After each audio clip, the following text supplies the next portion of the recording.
할렐루야. 자, 오늘은 이게 6째 나팔이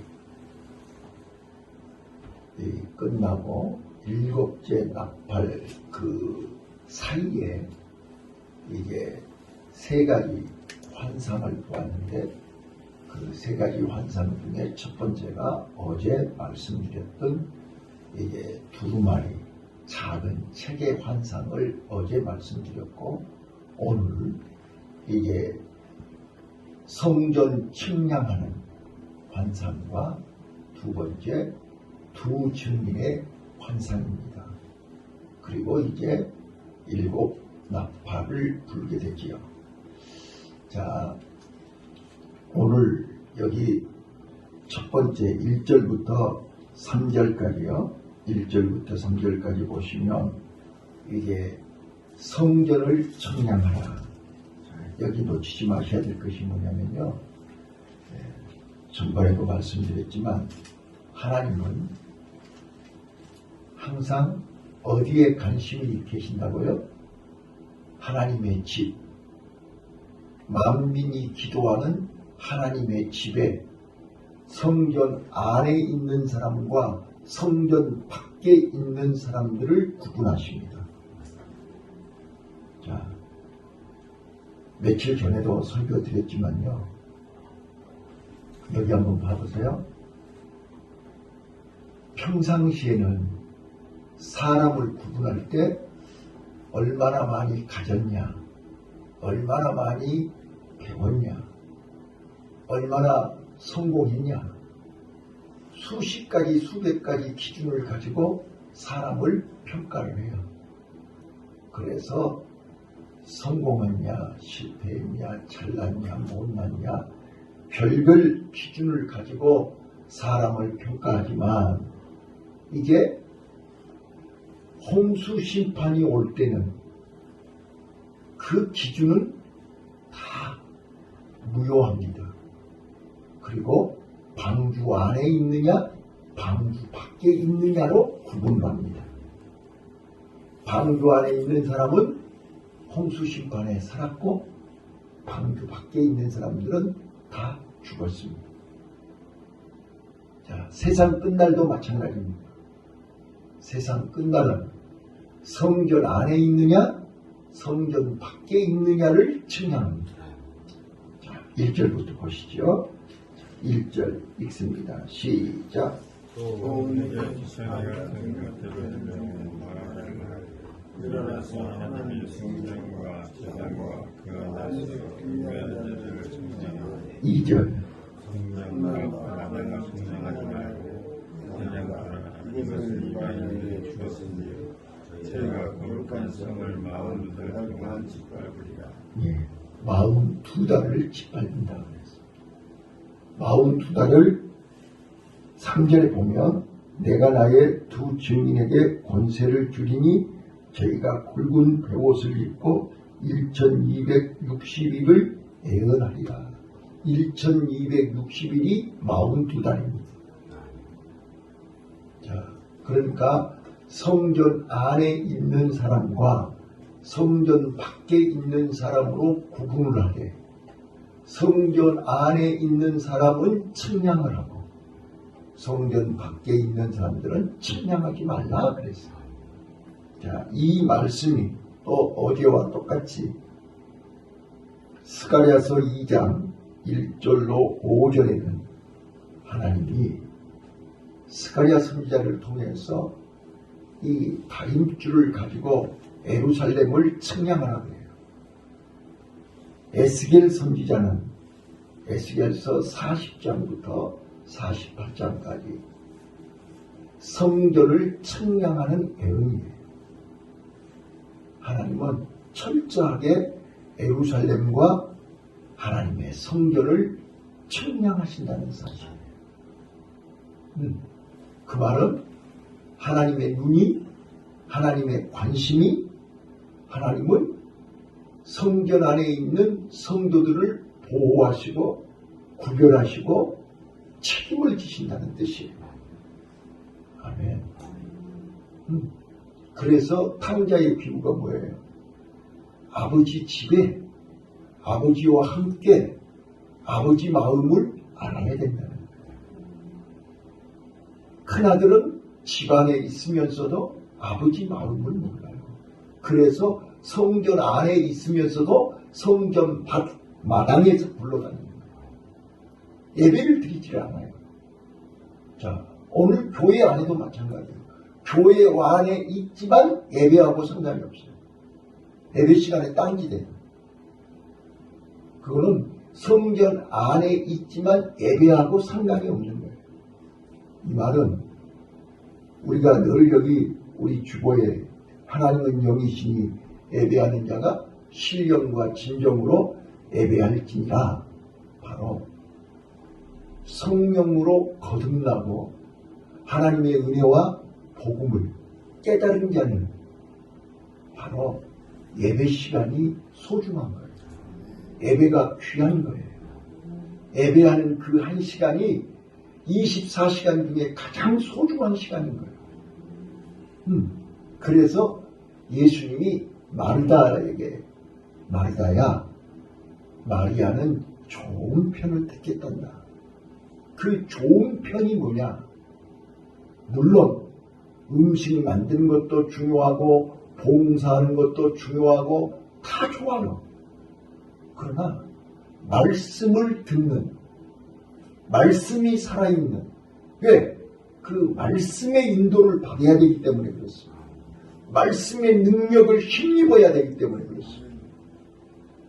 오늘 우리는 그날이 가까울수록 놓치지 마셔야 될 것이 성전 안에 있어야 됩니다.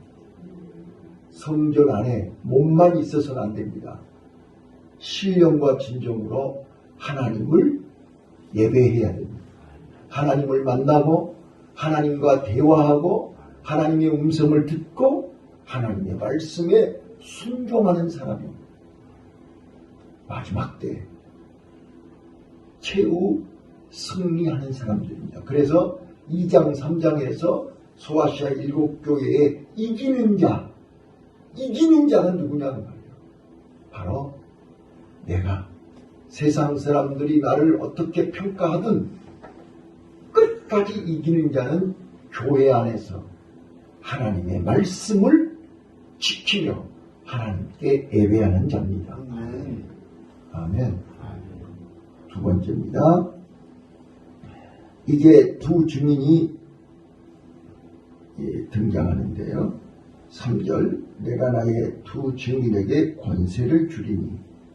자, 그 증인은 4절, 이는 이 땅에 주 앞에 섰는 두 감람나무와 두 촛대니.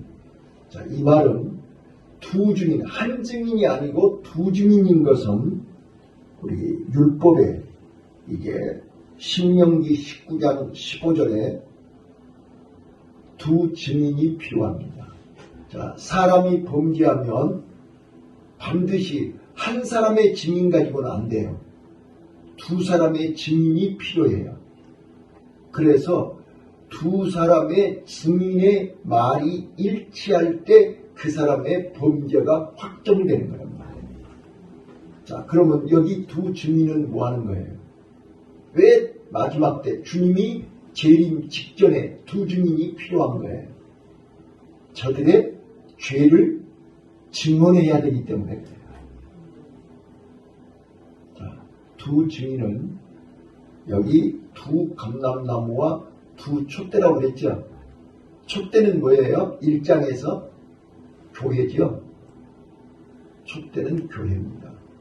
그리고 두 증인은 주의 사자입니다. 잘 들으세요.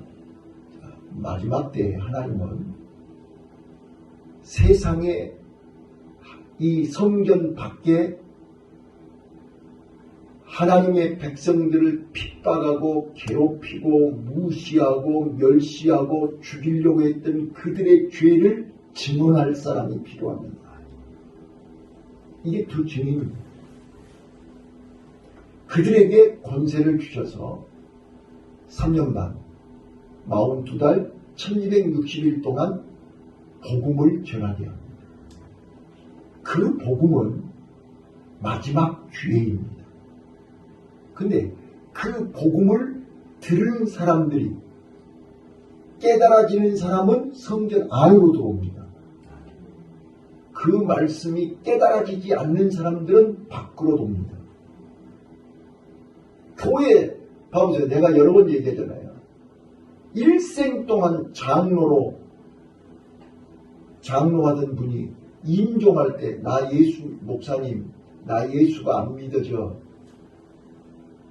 우리 천국에서 만나. 안 믿어져. 장로님 이러시면 안 돼. 마지막으로 나 예수 믿는다고 해봐. 안 믿어져. 그러놓고 죽었다니까요. 아무리 장로면 뭐하고 권사면 뭐하냐고요. 죽는 순간 안 믿어진다니까. 이건 불행입니다. 이건 불행입니다. 우리는 예수가 내 죄를 대신해서 십자가에 죽으시러 이 땅에 오신 메시아임이 믿어져야 됩니다. 그리고 그분이 부활 승천하셔서 다시 재림주로 나를 데리러 오신다는 사실이 믿어져야 됩니다. 이게 복음입니다. 그래서 봐보세요.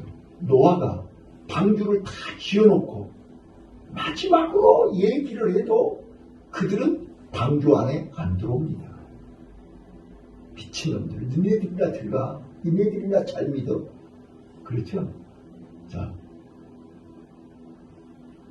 소돔과 고모라 성을 심판하러 오신 하나님의 천사들이, 자, 해 뜨면 유황불이 하늘에서 쏟아진다 해도 그들은 농담으로 여기고 나오지를 않습니다.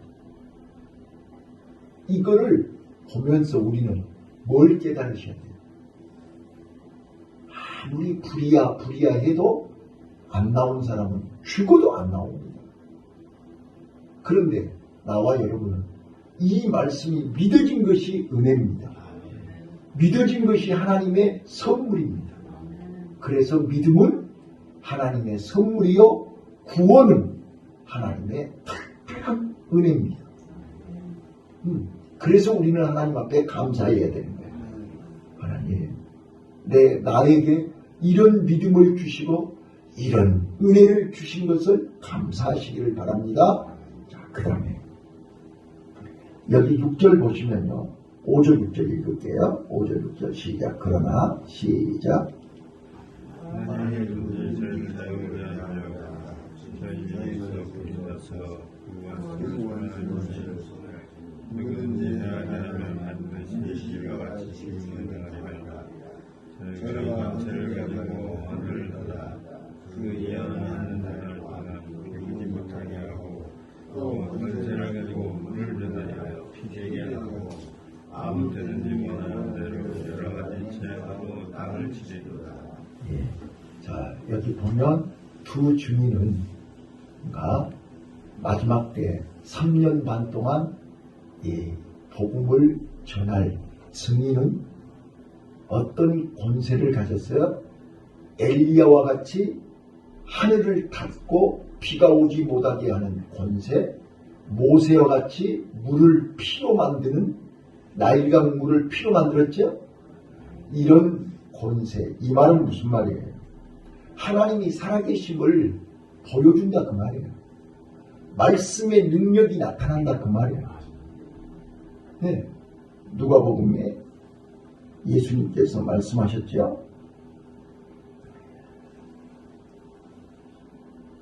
복음을 전하는 12제자에게 이 권세를 주셔서 귀신들이 벌벌 떨고 결박당하는, 죽은 자들이 살아나고 병든 자들이 고침을 받는 그 권세, 예수님이 제자들에게 주신 그 권세, 오늘 마지막 때 복음을 전하는 종들에게 이 권세를 주신 줄로 믿습니다.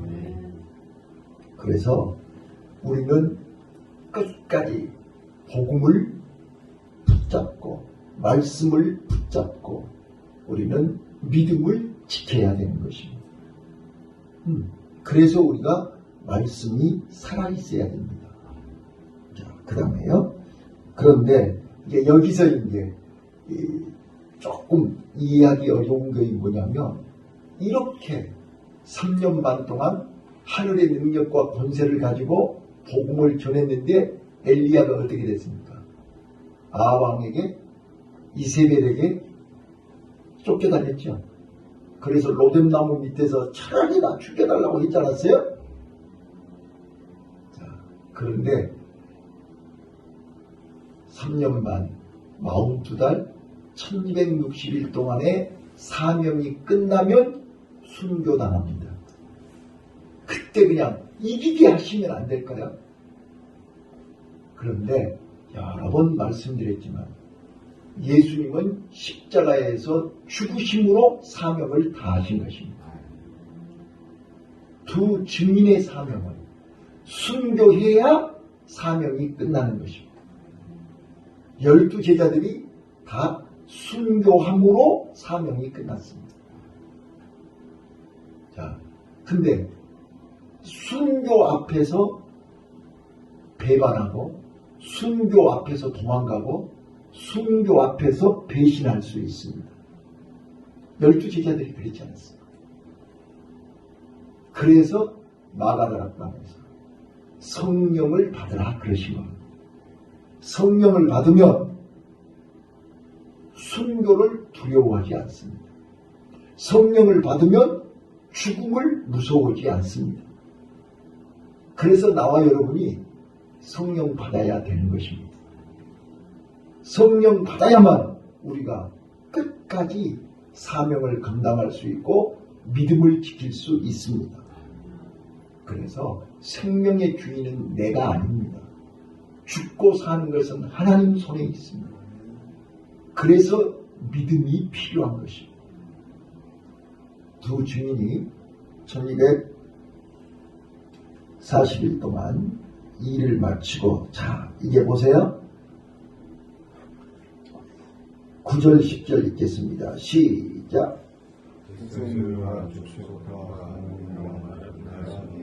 사람들이 그 시체를 사흘 동안 동하며 그런 이상사를 못하였으나 이두 선지자가 땅에 구하는 자들을 괴롭게 하고 땅에 구하는 자들이 저희 죽음을 즐거워하고 기뻐하여 서로 눈물을 흘리려 한다. 예, 자, 이제 사명을 마치면 반드시 순교해야 됩니다. 그래서 모리아산에서 아브라함과 독자 이삭이 인정받은 것이 뭐예요? 번제물이 됐기 때문에 인정받은 것입니다. 아브라함은 독자 이삭을 번제물로 바쳐서 인정받는 거고, 이삭은 번제물이 되어서 인정받는 것입니다. 나와 여러분이 마지막 최후 순간이 순교자가 되는 것이 최고의 영광입니다. 저는 안희숙 씨의 죽음은 죽으리라 그 책을 읽었습니다. 저는 그 책 한 권 읽고 딱 남은 내 머리에 기억나는 구절이 딱 한 절이에요. 한 절.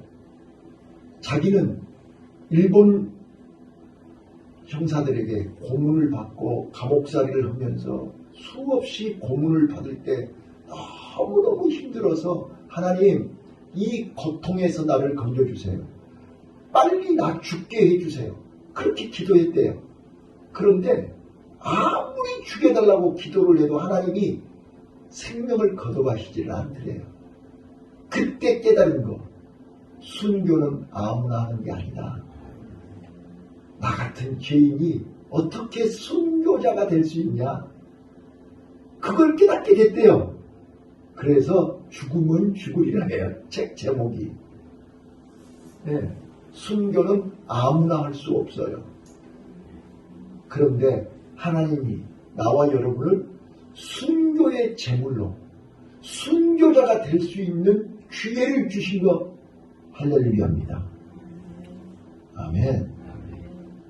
자, 그래서 여기 이제 11절 보세요. 11절, 12절. 우리는 반드시 순교자가 될 때 최고의 영광입니다. 사람들이 볼 때는 손가락질하고 비웃고 조롱하지만 이제 11절 읽어보시면 힘이 납니다. 11절, 12절 시작.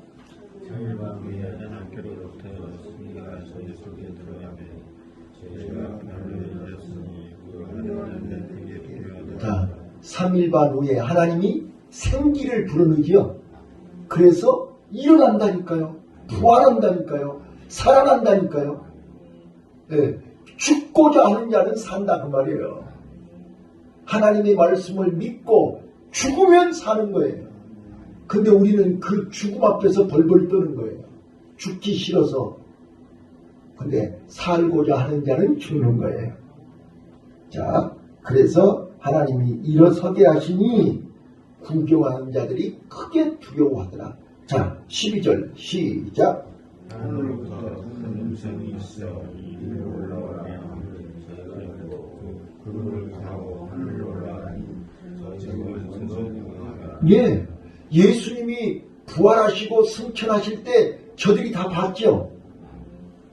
예, 이 전도자들이, 이 사명자들이 하나님의 능력으로 부활하고 승천하는 것을 저들이 똑똑히 봅니다.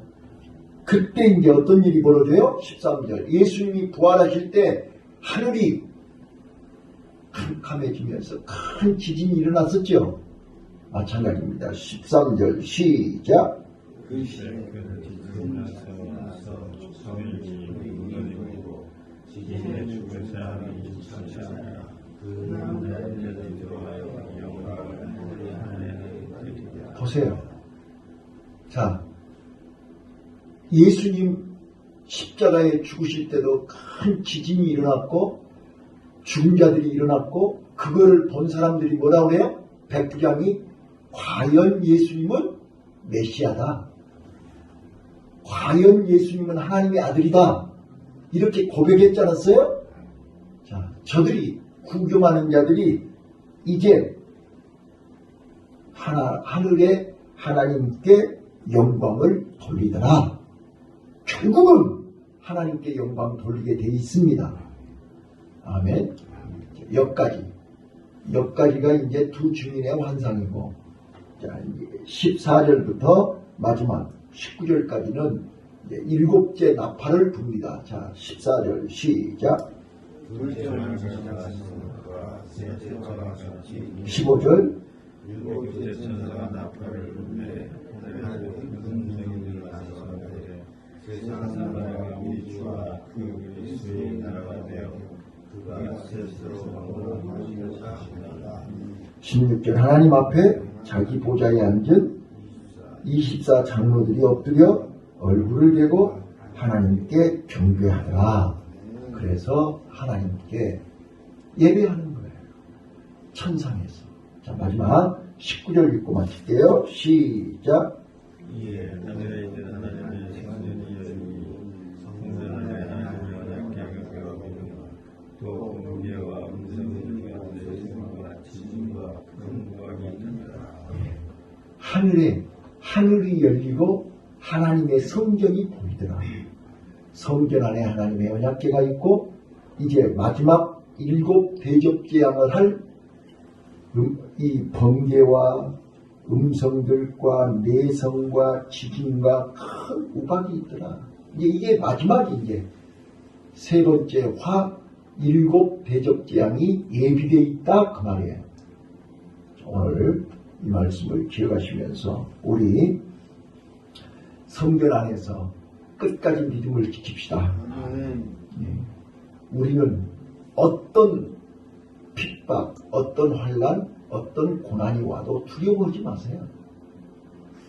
그걸 통해서 우리는 하나님 앞에 인정받는 것입니다. 우리는 지금 어렵다 해도 세상 사람들의 기준으로 우리가 지금 어려운 거지. 우리가 먹을 것이 없어서 어렵습니까? 입을 것이 없어서 어렵습니까? 아니잖아요. 지금 이 지구상에 지금 이 시간에도 굶고 있는 사람이 반절 이상입니다. 근데 우리는 지금 하나님의 은혜로 살고 있습니다. 우리 오늘 하나님의 은혜 안에 감사하시면서 성전 안에서 끝까지 믿음을 지킵시다. 그리고 우리는 마지막 때에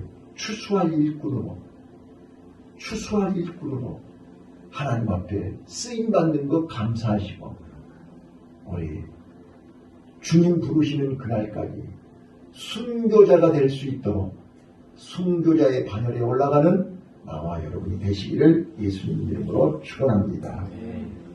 기도하겠습니다.